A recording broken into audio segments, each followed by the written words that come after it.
Insurance Simplified with Leo Jr. Hello everyone, Leo Jr. over here at Gem Young, coming at you from the Design Center at Pitzulo Homes with my friend and architect, Mike Pasquale. Mike, thank you for joining us today. This whole video is about the construction industry, how new home construction and remodeling has changed and evolved, and what that means for your insurance policy.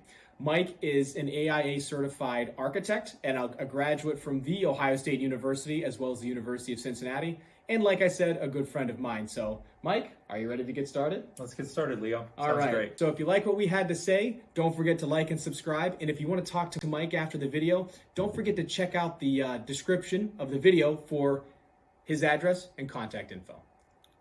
Thank you. All right. So Mike, my clients are always asking me, Leo, why is my homeowner's insurance or my condo owner's insurance coverage changing? And I keep telling everybody, construction isn't what it used to be. As someone that does this every day, what do you see going on with construction right now in general from the residential standpoint? Residentially, the last couple of years, new home starts are up, which is a good thing, both locally and nationally. Just we've been a little bit kind of slow recovering from, the 08-09 kind of crisis. But seeing new units built, both new homes, apartments, all those kind of things nationally is, very good. As well as remodeling, kitchen and bath remodeling, a lot of nice older homes out there, and they just kind of need a facelift inside with some different materials. Yeah, it's funny, I just did that to my house, an older home built in the 60s, and it's funny how the right remodel takes that old house and makes it brand new. Oh, absolutely. I'm a huge fan of remodeling. My wife's got me always doing something at home, so it's just kind of how it goes if you're in the industry. Absolutely. I know remodeling is something that's a niche of yours. When it comes to remodels, what would you say is the most common project that you've been hired to do in the last couple of years? Kitchen and bath remodels are two of the most popular.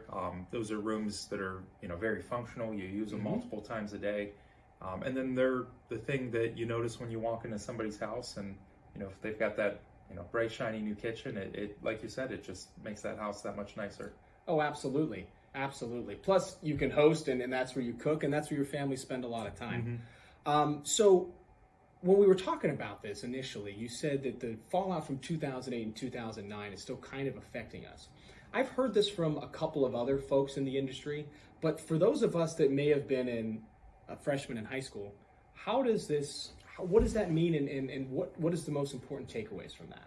Well, construction is a kind of large industry, a little complex in the fact that there's a lot of moving bits and pieces. 08-09, a lot of people had to leave the industry. Unfortunately, just the work wasn't there. And it just takes time to build those, that labor force back up, the skilled trades, the craftsmen. I'd say we're definitely getting there. But there's definitely opportunity for people to join the construction industry. Oh, absolutely. You hear about that all the time, especially with the trade school that we're so blessed to have in our community. That's an industry that's blowing up from a labor standpoint. And it is a career. It's not just a job. It's something that you're learning throughout your life, and there's definitely a bright future in there with all the work that can be done and needs done in our country. Oh, absolutely. But when you have a labor shortage, unfortunately, right now, construction is a well-kept secret, it seems like. It's like you said, it's a career, it's rewarding, but when you don't have a lot of those individuals in the business, what is that doing to the cost of your projects? The construction industry, prices increase every year.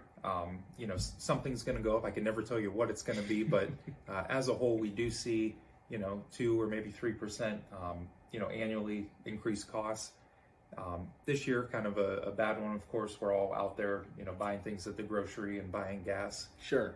A lot of our products are petroleum based, so anything that's like a plastic PVC, roof shingles, vinyl siding. So those products are getting hit following the gas prices. That's a really good point you brought up. I actually never considered that a lot of the things that go into your projects are petroleum based.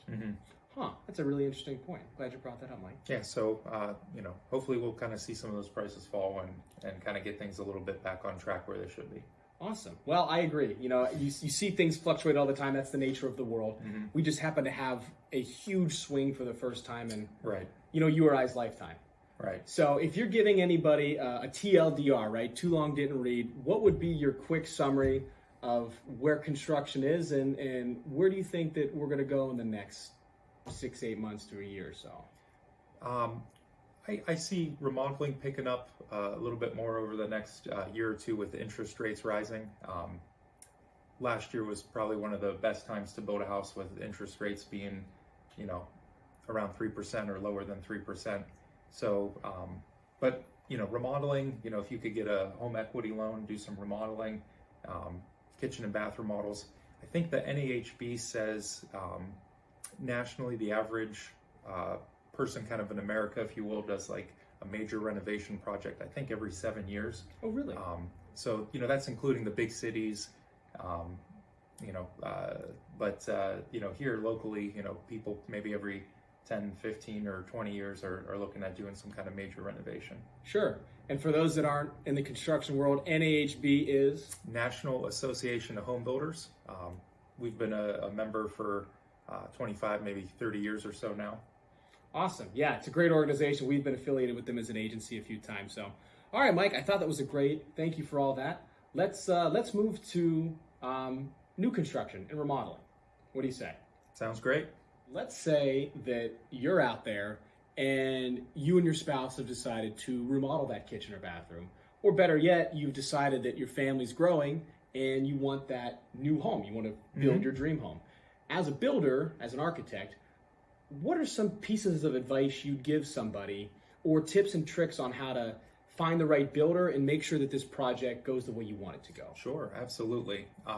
So there are a lot of different people out there in the market as far as builders and remodelers go. We kind of consider ourselves maybe like a mid-size custom builder. So if you are working with a large production new home company, you might be limited a little bit. They have set plans, maybe only so many different products to pick from. It's a little bit more trying to get toward like an assembly line process. Sure. As a custom builder, you're going to work on your floor plan with me. We're going to do kind of any style and size house you want. Same thing with the products. We're here in our design center. We like to think our products are, a little bit higher end, a little bit, a higher starting platform than you might start with a production builder. And you'll work with our designer in-house, picking everything out. On the remodeling end, we're a full service remodeler that, will do those drawings, pull permits, help you pick everything out. There are other companies that, maybe you're working with somebody that's more of just kind of an installer or a carpenter, which can be a good thing too, if you're the person that you want to go out and find and purchase all your own products. So there's just many ways to go about it. So that interview process, somebody's going to be working in your home doing a remodel, or if you're building a new house, it's a large financial decision for you and your family. You want to find the right person to work with. So you want to be comfortable working with them, have honest, open conversation. Some tips I would give is, whether you're working with anybody, ask if they have any industry affiliations. We're members of the local Home Builders Association and National Home Builders Association, the NAHB. I'm a registered architect, so maybe a little bit more level of detail going into the plans versus somebody that's a drafts person. Which is important to be certified in that.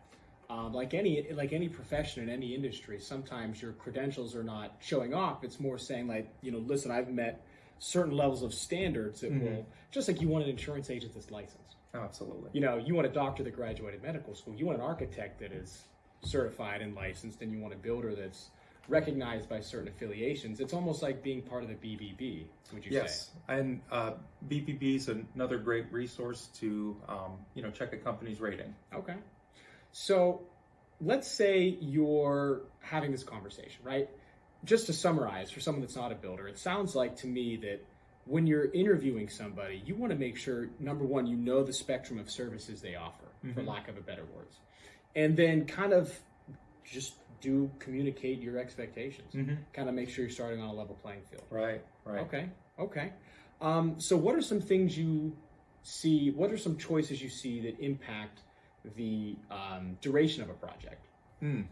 Because everybody says they want it done quickly, Sure. and they want it done yesterday. That's both of our businesses. Yes, and in construction, that is just something that we haven't found a way to deliver yet. It'd be great if we do figure it out one day, but there's a lot of people, a lot of moving parts, a lot of suppliers, and it just takes time to do a construction job. And I always tell customers we're more concerned with doing it right and delivering you a good finished product at the end than trying to really crunch the time scale and miss something or do something that's just kind of not up to our standards. Sure. Well, that's a great way to do business. Like anything, if you're going to do it, what's the saying? Measure twice, cut once? You got it. Thank you, Leo. Yeah, I did do a couple projects with my dad as a kid. Yes. I say that every time going into somebody's house when we go in for our measure meeting, just to double check all our measurements before we do the final plans. So. And he only paid me $20 to say that, by the way. I'm going to win that 20 back from you. Yeah, I'm sure you will. Well, that's a really good starting point there, Mike. So you find your builder. Sure. You find the project that fits your needs. You get a reasonable expectation on duration. Mm-hmm. One of the things that we've seen with a claim standpoint, so on the other side of things, when we pay a claim and someone hires that builder, and we always say, listen, hire the builder that you're comfortable with. We kind of stay out of that part of it. So when we send someone to you to get their remodel done or their home repaired, at the beginning of the pandemic, we saw that construction times were much longer than anticipated, and it adversely affected claims. Are you starting to see that you're getting back to more of a normal production schedule, or are you still finding headwinds from that pandemic? Yeah, we're doing better. A lot of the lead times on our products increased. So as we found out about those increases, we just started ordering things further in advance so they'd be there for us. But I mean, things do change, and if remodeling a home, if the homeowner got COVID or we got COVID, I mean, sure, that job will kind of be on pause for a week or two or whatever the requirement is to be safe to everybody. One thing I wanted to mention, Leo, too, is as far as talking to your builder or modeler, having a good contract clearly describing the work being done, not done, the type of products being used. It could be a little confusing if you are talking to 2 or 3 different builders or remodelers.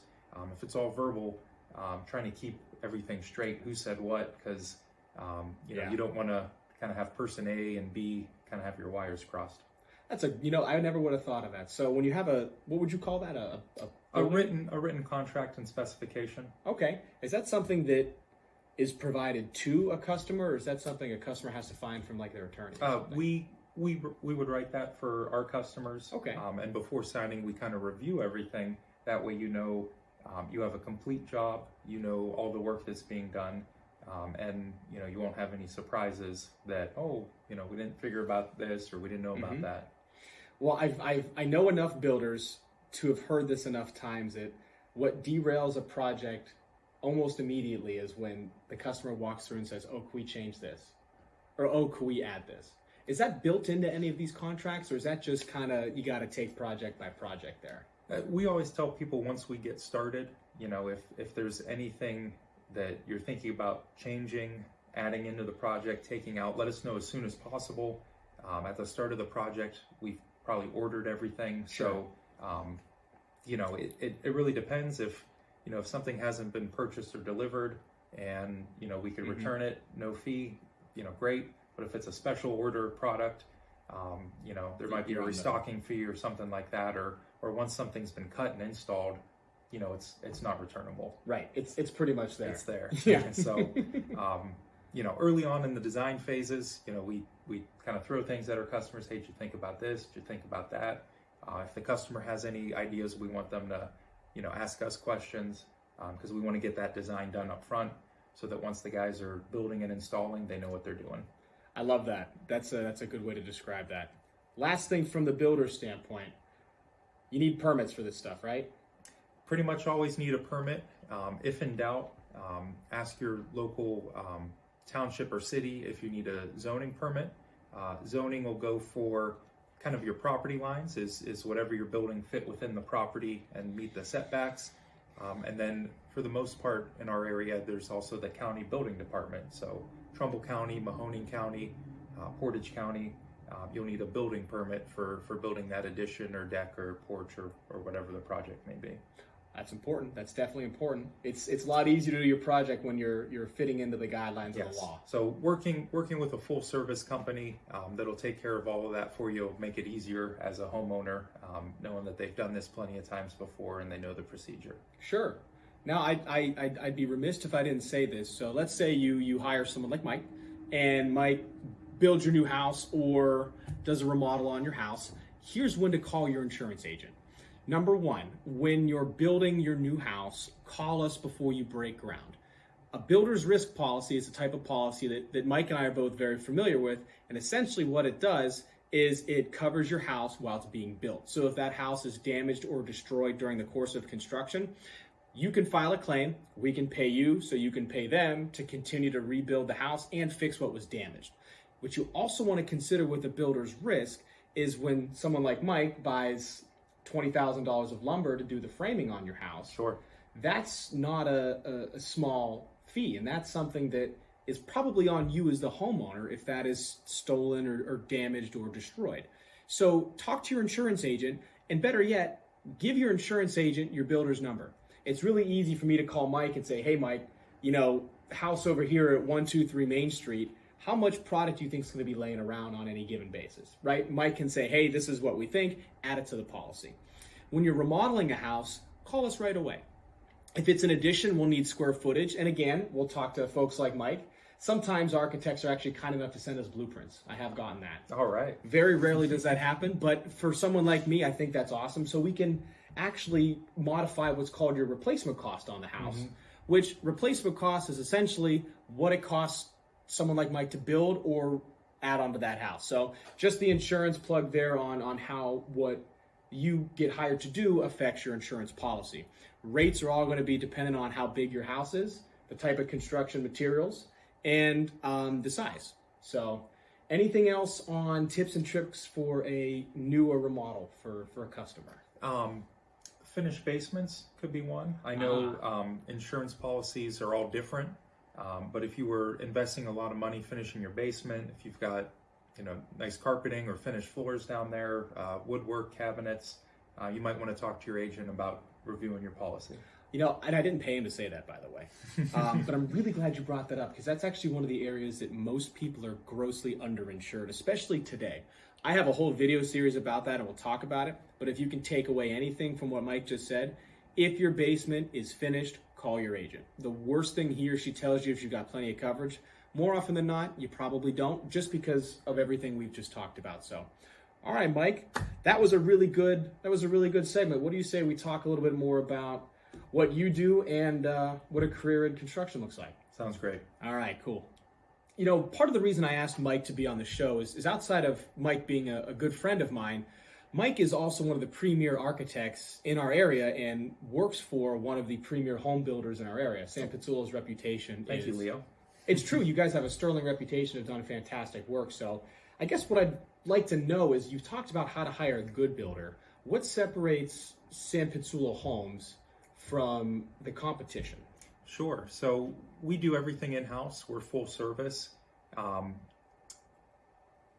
We will do your plans for you, whether that be building a new house or doing the kitchen design for a remodel. We have John Verosco, who's our kind of kitchen and bath designer specialist. John's a good guy. Yeah, love John. Robin Schofstall, she's our interior designer. She'll help you pick out the cabinets, countertops, flooring, all the fun stuff and accessories that we have here in our design center. So speaking of which, we're filming from our design center. It's a gorgeous design center, by the way. So, every product, we have samples of everything that we kind of sell and carry here. So everything's all one-stop shop. A builder or remodeler without a design center, you might have to go to one store, look at flooring, somewhere else look at tile, a third place look at countertops, a fourth place look at cabinets, which you could certainly do, but it's going to be more time and effort on your end. It might be a little bit harder to keep all those things kind of organized. So we take care of everything in-house. We have our own carpenters. We have long-term trade partners that we've worked with a long time. So, our electrician, heating and plumbing, they know what to expect of us. We know what to expect of them. Sure. The idea is once we get started at your job, we want everything to run as smoothly as possible. I love that. So you pretty much don't have to go somewhere else. You don't have to hire an architect outside. You don't have to hire an interior designer. Correct. You guys are just like, all right, we'll take care of this for you. Don't worry about it. We'll take care of all that. Yeah. That's a big deal. People don't have time for that stuff anymore. And there's still a lot of decisions that need made on our customers, and there's just a ton of different products out there today, which is great. You could really get lost on the internet looking at different websites and different home designs and interior designs, which we love. So it just kind of takes more time to help you narrow that down and really figure out what you want your home or kitchen or bath or basement to look like.